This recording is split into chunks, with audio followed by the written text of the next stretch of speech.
or rather reaction from the Mount Kenya region there. But now we want to put perspective to this, and the CEO of Fresh Produce Consortium of Kenya, Okisegere Ojepat, is with us in studio. He'll be joining us later on for that discussion. But then Brenda has a bit of numbers just for perspective. Brenda. Yeah, of course. I mean, avocado is quite a delicacy when it comes to the Kenyan market and also the international market. Kenya is one of the top exporters of the commodity across the world. And here's how the numbers are looking. In 2020, we had about 14.5 billion shillings. That's the value of avocado exports. And then in January, that's compared to January to November 2021, which was 14.4 billion shillings. So you're seeing a slight dip in relation to these. And of course, this is data coming out of the Horticulture Crops Directorate. So what exactly is leading to these specific numbers, and what can be done in relation to this? Of course, that guest that we promised you a little bit earlier joins us from the Fresh Produce Consortium. Thank you so much and welcome to the program. All right, Mr. Ojepat, why do we have such a craze for avocado globally?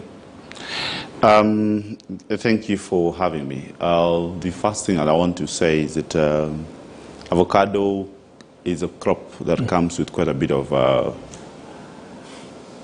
multiple benefits to us. Okay. Today, people are clear and are happy with the health of everyone in the world, and therefore this need for a lot of avocado oil in the pharmaceutical industry. And then in our daily diets now, you see people are going to a fruit that has a lot of benefits. So the reason why we have avocado. Then also globally, there is need, or there has been a lot of sensitization on the benefits of avocado as a crop. And locally here, I attribute it to three levels. One, that avocado sorts our nutritive issues in terms of food security and nutrition security. It sorts out in terms of money, and also it sorts out in terms of environment as it is at the moment. So avocado then presents us with this opportunity. We also harvest avocado longer than we harvest any other fruit, as compared to mango or citrus, whereas the season comes and you harvest within a short period. For avocado, you harvest as it continues flowering, and the products then mature differently. And critically is to then let you know that, listen, as a country, we are geographically positioned in a very good place in the world to be able to produce one of the best qualities that the world demands because of our position in the tropics and also in the equator. So this gives us a lot. And of course, the uniqueness with us is that most of our avocados are grown by literally everyone, particularly the smallholders. So you see, it's a combination where you have the smallholders and a few large-scale farmers doing this. Great. On that, there is increased demand when it comes to the commodity, most especially in China. And we did see an agreement signed between the president and the foreign minister from the Chinese government late last week. This is another deal. But another one was signed back in 2019. So we're keeping on signing these deals, but at the same time, we're not seeing increased exports to the Asian nation. Why is this? Thanks, Brenda. Let me put things to context. When the President of the Republic of Kenya, or the ministry, or whichever state government is endowed, in this case, Ministry of Trade or the Presidency, signs an agreement, there are two components of the agreements. There is the normal agreement on terms and conditions of engaging, and we are looking at a win-win situation for both countries.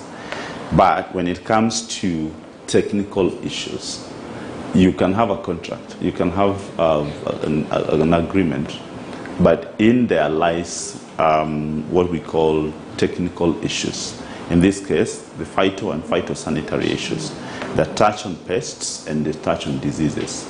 That ordinarily, whereas you're able to sort out the contract, you're able to sort out the agreement, the technical institutions in China and the technical institution in Kenya must be able to ensure that whatever we export to China meets the requirement technically.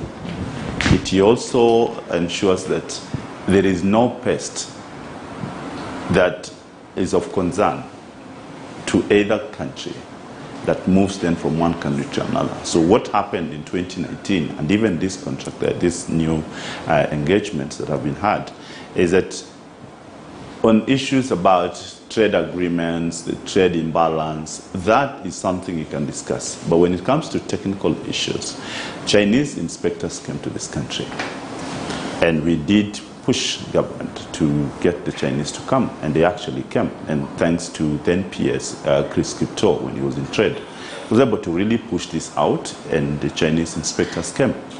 They did raise a concern with us, and the concern they raised was very clear, that they have spotted a certain pests, in this case fruit fly and scales.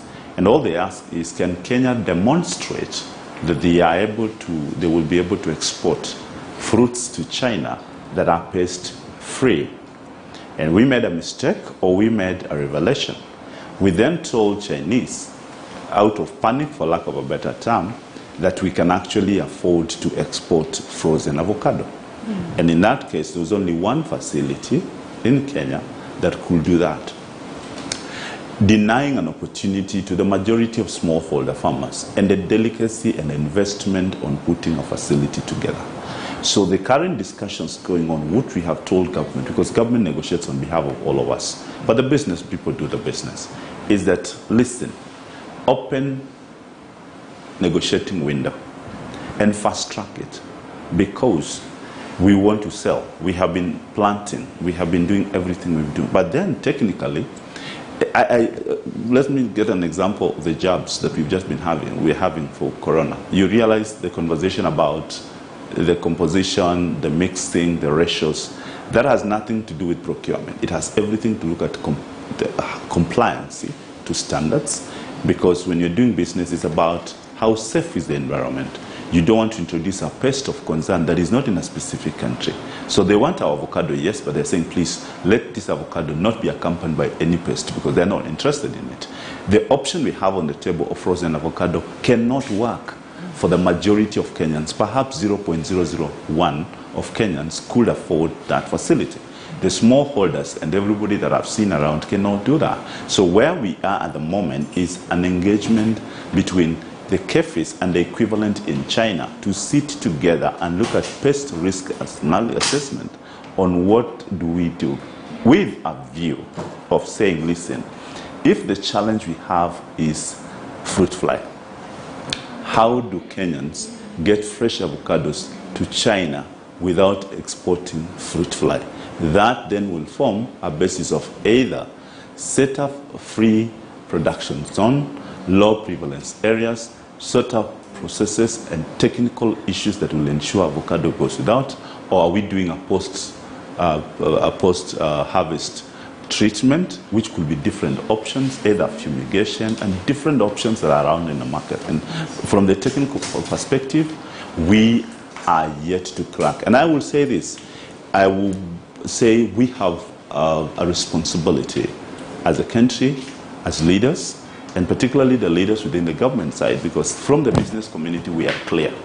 The negotiating people from the government side, we need to work together so that the public P and the private P really brings together the PPP to be able to push this agenda forward, because we have increased the production, and in the next 3 years, I can tell you for free, we will have tripled the production of avocado.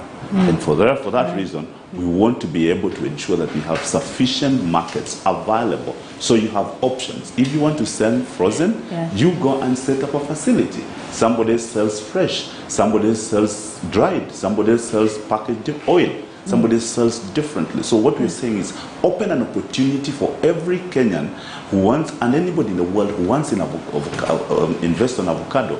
So let them have those options. If it's puree, whatever you want, even the juices, and including yourself, so that you get to know behind your side, how do we encourage, including the cottage industry, to get into the position. So that's where we are. Yeah, so clearly it is a developing story in Branji that is going on, and of course you're going to see just how far you're going with the projections, of course, in the next 3 years.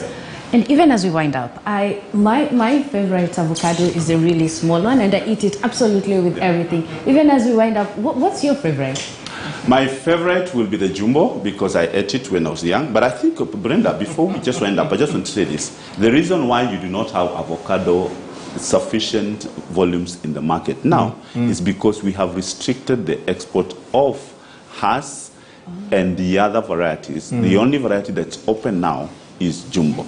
Okay. This situation will change over perhaps in the course of this year, because we now have non-traditional production areas like Rift Valley, like Western region, now coming in, whose rain patterns are different. And for that reason, this restriction will go. But for now, you're not going to see any improved prices of avocado in the domestic market until after another 1 month. Absolutely. Amazing. And even as we wind up, I mean, this is a discussion that we will definitely continue to talk about it even as going forward. What's your favorite even as we wind up? I think it's the Hass. Hass still remains my favorite. But then one of the biggest take-homes from this discussion really is with regard to the value addition bit, where he says that we're going to export avocado in other better forms. And just on some tech news, Brenda, TikTok is sponsoring AFCON. Oh my gosh, how about that? It took its time. I mean, TikTok is the app to watch, especially this year, even as more companies continue to bolster their e-marketing advances. Can you believe TikTok numbers have exceeded Google? Like the number of visits in TikTok are better than the ones in Google. We'll talk about that later on. I'm Brian Jojotieno. Many thanks for your company on Business Cafe. Today we were with Brenda and of course the CEO of the Fresh Produce Consortium of Kenya, Okisegere Ojepat. Brenda, more coming up at 3 p.m., right? Absolutely. Have a lovely day.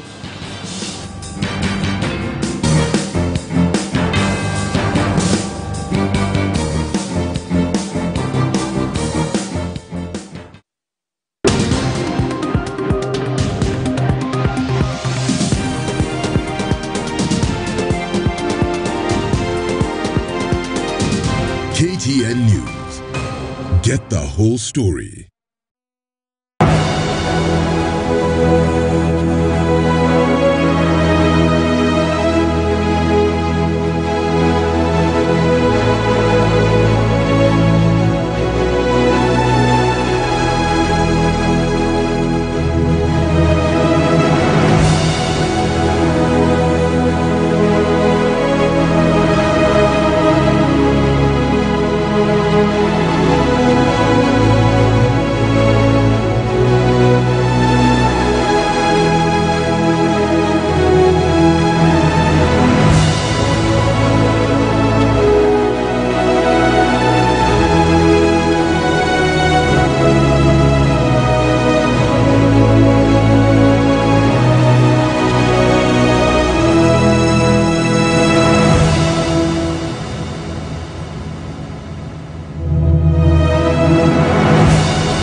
It's incredible. It's a really, like, the feeling is of being really free, and it's thrilling, exhilarating. It's amazing, and it's incredible. And I feel like Tribe has really brought a level of professionalism to kite surfing in Watamu and Kenya. You know, it's a real focus on safety, a real focus on the student and the experience, and making sure they can get everything out of it in a really positive, safe kind of environment. So I really feel like Tribe has really upped that kind of level of professionalism. It feels very free, and it just feels great to be on the water, surfing those waves, seeing the fish underneath you. You can see the coral reefs, you can see how the shades of the water, it's really beautiful. And you can see when you come back inland, you see the sunset in the background, and you can see the sand dunes. It's just very, very beautiful. And it's a lot of fun. Yeah. I would highly recommend it. It's a great place to relax when you're kite surfing, because you're not on the phone, you don't talk to anyone, you can't think about anything else, you're with nature. It's just a beautiful experience too.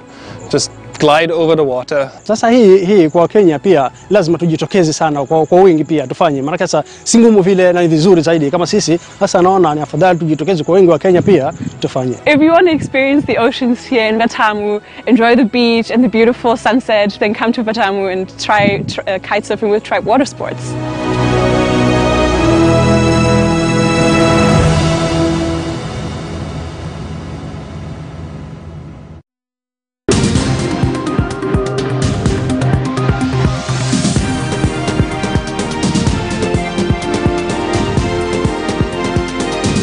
KTN News. Get the whole story. Following takes place from 6 a.m. to 10 a.m. every weekday